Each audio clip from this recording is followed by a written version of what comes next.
Hello everyone and welcome to our final day of D23 coverage for this year's D23 Expo 2024.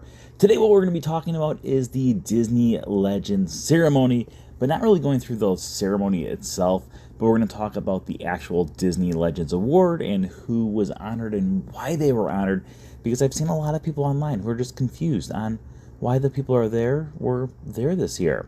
So let's start off with a little bit of a history lesson about the Disney Legends, because the Disney Legends has actually been around since 1987, and the first year was Fred MacMurray, who, if you've seen things like The Absent-Minded Professor, he played the Absent-Minded Professor. If you've seen The Happiest Millionaire, he was the Happiest Millionaire. If you've seen Bon Voyage, he was not Bon or Voyage, but he was the father in that film, and he was in several other things. So the very first year, they decided to only have one Disney legend, and quickly they realized that maybe one is not enough every single year, because so many people deserve the idea of being a legend.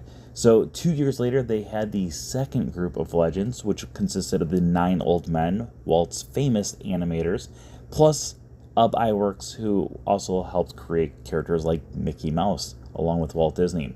Now, as the years have gone by, the Disney Legends has started to honor more and more people throughout the years.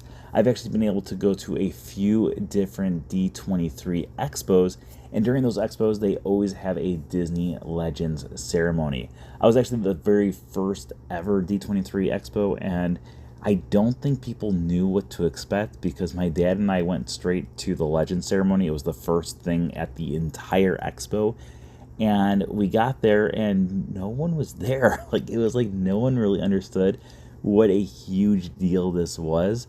So we got there, we got front row seats pretty much. We had, 2 groups of the legends in front of us, and then we were in the third row right across from other Disney legends like Marty Sklar and Exitensio and so many other amazing people.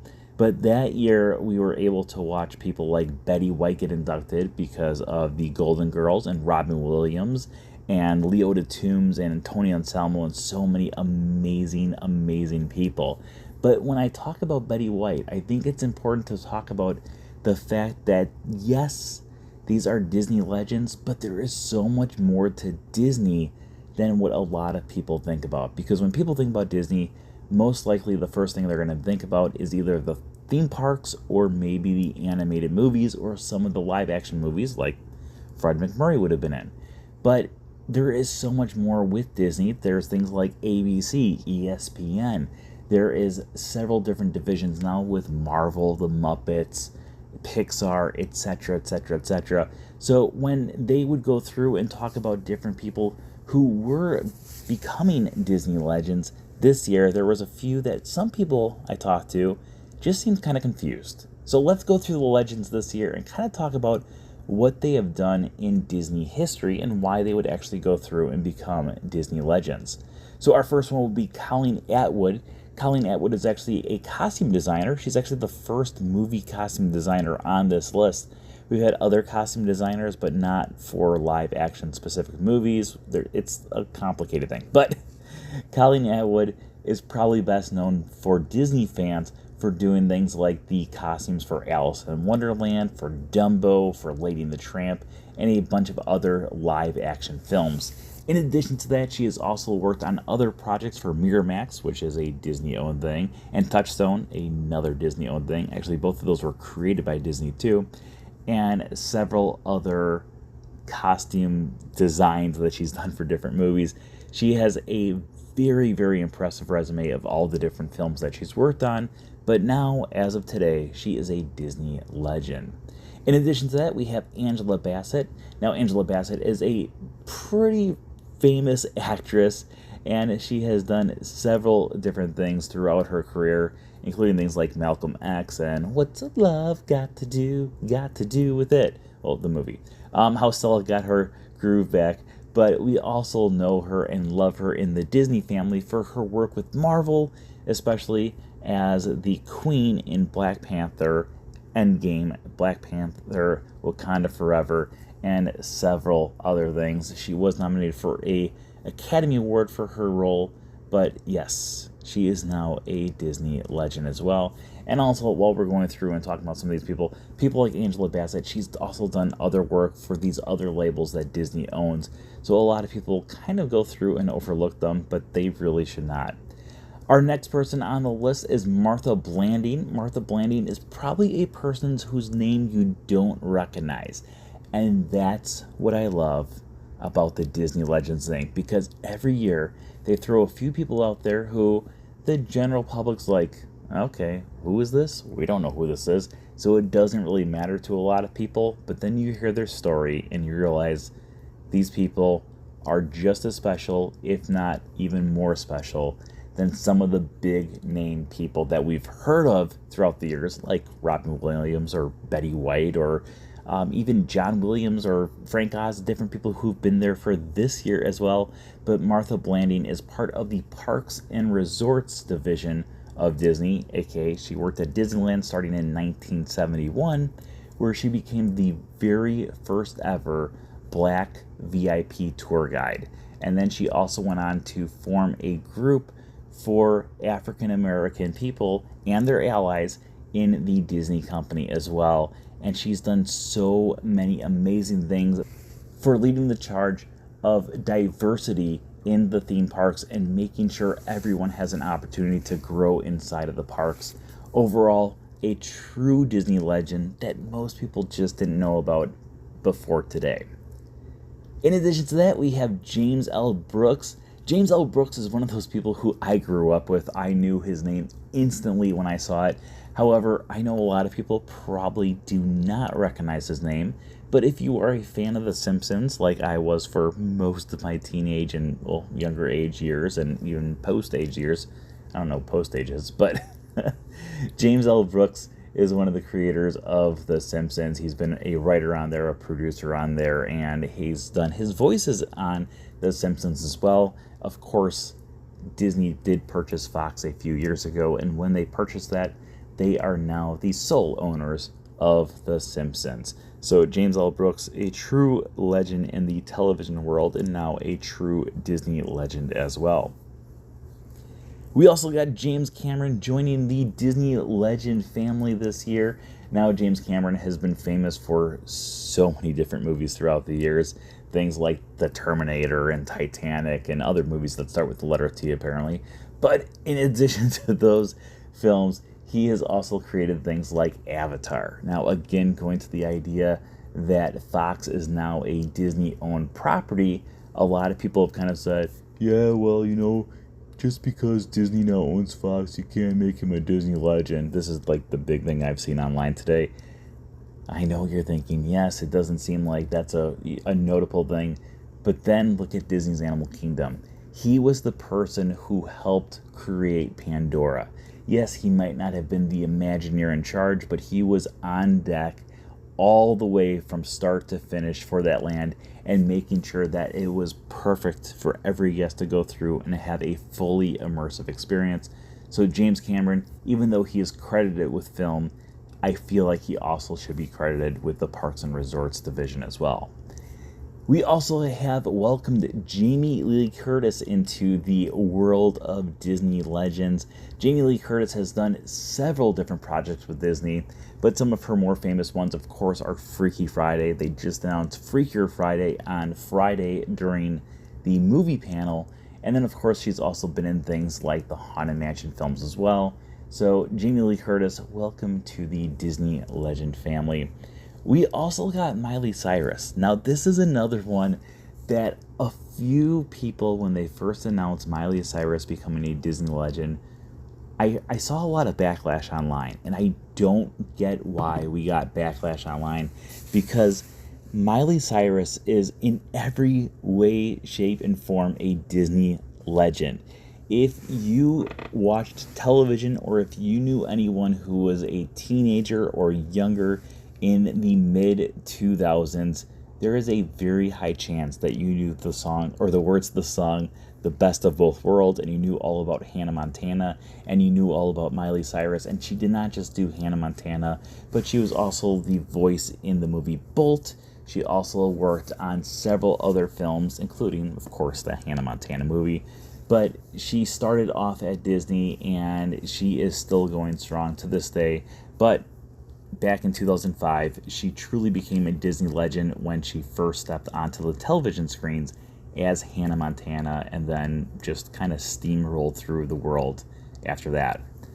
Our next one is going to be Steve Ditko. Now, Steve Ditko is one of the co-creators for Spider-Man. He worked with Marvel, again, going back to the idea that Disney owns Marvel now. He has gone through and had so many important decisions created in the Marvel universe. And unfortunately, he did pass away before he could receive this award. But he is a Disney legend, and he is a Marvel legend as well.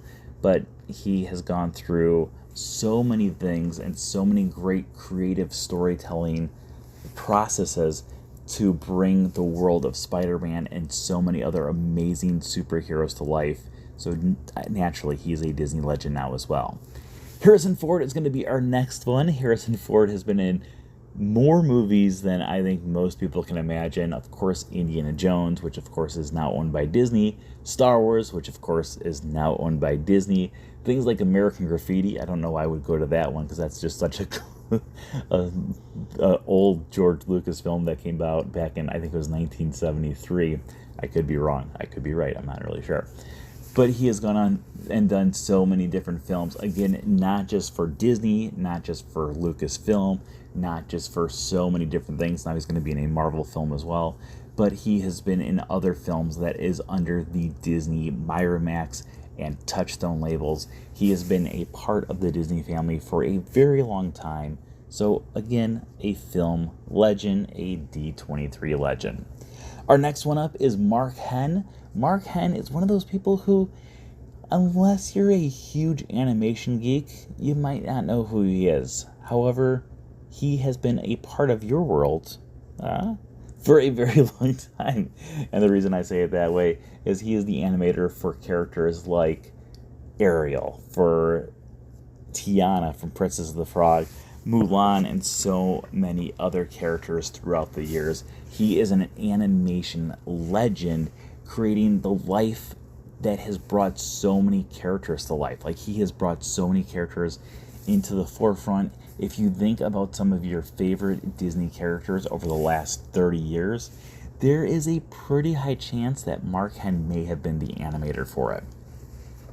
Our next character, or not next character, our next person is going to be Frank Oz. Frank Oz, of course, famous for film and television. Not only has he worked on characters like Yoda, but he's also been there for Muppet characters as well, including Miss Piggy, Fozzie Bear, and so many other characters. If you go through and watch the documentary about Jim Henson that came out on Disney Plus earlier this year, it is pretty clear that yes, Jim Henson was a very creative mind, but if he didn't have Frank Oz with him, I don't know if the Muppets would be what they are today. So Frank Oz, because of all of his contributions to the Muppets, the Star Wars, and so many other projects, is a Disney legend in film and television. Kelly Ripa is one of the ones that I think a lot of people were very confused by. I think it was in 2009, or maybe it was 2011, when I went to the D23 Expo. I went to the Legend ceremony, and that was the year when they would introduce Regis Philbin as one of the Disney legends. It was 2011. I'm looking at it right now. So in 2011, they would announce Regis Philbin, one of the hosts of, is it Good Morning with Regis and Kelly? Or just Regis and Kelly? It might just be called Regis and Kelly, or it was called Regis and Kelly. And Regis Philbin got it, and I saw a lot of confused people in the crowd that day, and they were saying, I don't understand why this guy is considered a Disney legend. And it's mainly due to the fact that, again, he was on ABC for years and years and years, and he did Who Wants to Be a Millionaire. And of course, his co-host for years and years and years as well was Kelly Ripa, who is still going strong with her morning show every single day on ABC. And if you're going to be having it so you are on a Disney-owned property literally every day for, I don't even know how long she's been doing the show for, but she's been there for a very long time now. And that in itself makes her a Disney legend. Our last two are two people who I feel like everyone in the Disney community knows in some way, shape, or form. We'll start off with John Williams. John Williams, of course, is an amazing composer. He has created music for so many classic films, from Jaws, not a Disney property, Indiana Jones, now a Disney property, Star Wars, now a Disney property, and a whole lot more. John Williams is one of those people who I think is just an absolute genius. I think if you talk to a lot of people who love movies, one of the things that brings a lot of heart to movies is the soundtrack, and John Williams knows how to pull at the heartstrings, intensify a moment, and just make you fall in love with a character with just a few simple notes. So now, John Williams, among all of the other amazing accomplishments he's had in his career, he is now also a Disney legend. And our final one for this year's 2024 Disney Legends presentation is none other than Joe Rohde. Now, Joe Rohde might be one of those people, if you are not a big Parks fan, you may be wondering, who on earth is this guy? Well, I am here to tell you who on earth this guy is. If you've ever walked through Disney's Animal Kingdom, or through Aulani, or through so many other experiences around Disney parks, not just in the US, but all around the world, there is a pretty high chance that Joe Rohde is the person to thank for what you've gotten. If you've seen Disney documentaries about the parks, he's the guy with the earring. And actually, if you look at his Disney Legends photograph, where he puts his finger or his handprints into the cement, he also put his earring into the cement as well, because he is just so well known for that earring. But he was the head creative designer for Disney's Animal Kingdom, among many, many other projects throughout the years, but a true legend in every shape and form of the word. I don't think that sentence makes any sense, but this is my third night in a row of being up till 4:30 in the morning doing these videos. So, but overall, Joe Rohde is a true legend, and I've been waiting for him to become a Disney legend for so long, and I am so happy that he is finally a Disney legend. So that is going to conclude our coverage of the D23 Expo. I hope you guys have enjoyed all of the different announcements, all of the different descriptions of the Disney legends, and so much more. Of course, as always, if you're not already subscribed to this channel, make sure you subscribe, and we will see you once again tomorrow. Oh yeah.